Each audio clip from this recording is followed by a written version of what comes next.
السلام علیکم ورحمۃ اللہ۔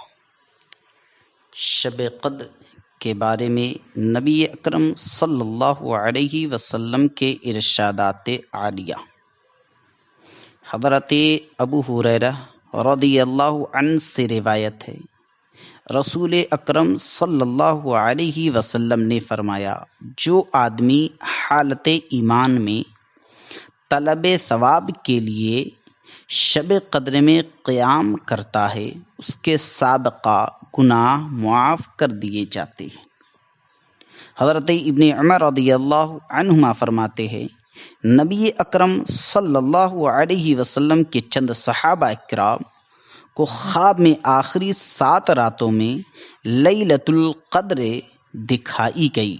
رسول اکرم صلی اللہ علیہ وسلم نے فرمایا، میں دیکھتا ہوں کہ تمہارا خواب آخری 7 راتوں کے مطابق ہو گیا ہے، پس جو شخص لیلۃ القدر کو تلاش کرنا چاہے وہ آخری 7 راتوں میں تلاش کرے۔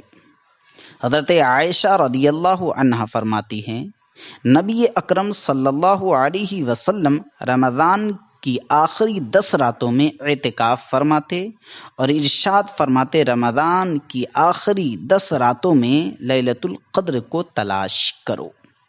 حضرت عائشہ رضی اللہ عنہا سے مروی ہے، رسول کریم صلی اللہ علیہ وسلم نے فرمایا، لیلۃ القدر کو رمضان شریف کی آخری 10 راتوں میں سے طاق راتوں میں تلاش کرو۔ حضرت عبادہ رضی اللہ تعالی عنہ کہتے ہیں کہ نبی کریم صلی اللہ علیہ وسلم اس لیے باہر تشریف لائے تاکہ ہمیں شب قدر کی اطلاع فرما دے، مگر 2 مسلمانوں میں جھگڑا ہو رہا تھا۔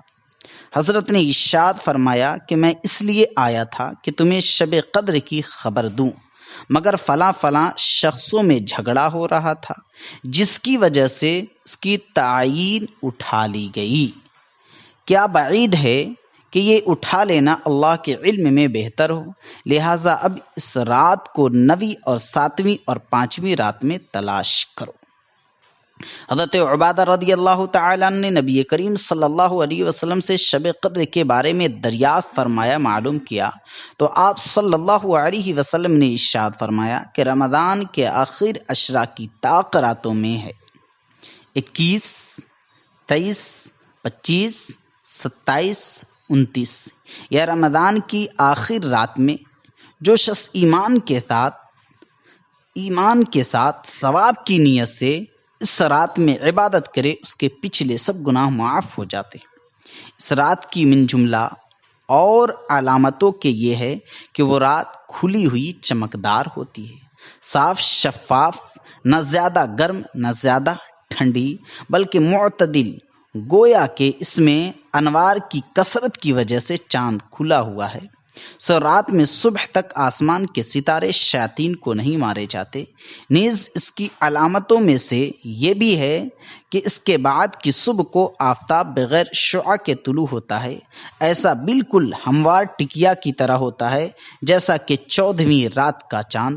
اللہ جل شانہ نے اس دن کہ آفتاب کے طلوع کے وقت شیطان کو اس کے ساتھ نکلنے سے روک دیا، بخلاف اور دنوں کے کہ طلوع آفتاب کے وقت شیطان کا اس جگہ ظہور ہوتا ہے۔ حضرت انس رضی اللہ تعالیٰ عنہ کہتے ہیں کہ ایک مرتبہ رمضان المبارک کا مہینہ آیا تو حضور نے فرمایا کہ تمہارے اوپر ایک مہینہ آیا ہے جس میں ایک رات ہے جو 1000 مہینوں سے افضل ہے۔ جو شخص اس رات سے محروم رہ گیا گویا ساری ہی خیر سے محروم رہ گیا، اور اس کی بھلائی سے محروم نہیں رہتا مگر وہ شخص جو حقیقتاً محروم ہی ہے۔ پیارے اسلامی بھائیوں بہنوں، شب قدر کی علامت جو احادیث مبارکہ کی روشنی میں بیان کی گئی ہیں ان پر غور کریں، اور شب قدر کو جن راتوں میں تلاش کرنے کے لیے کہا گیا ہے ان راتوں میں شب قدر کو تلاشیں اور اسی کے مطابق آپ زیادہ سے زیادہ اس میں کارہائے خیر انجام دیں۔ اور زیادہ تر لوگوں کی رائے یہ ہے کہ 27ویں کی شب قدر ہے۔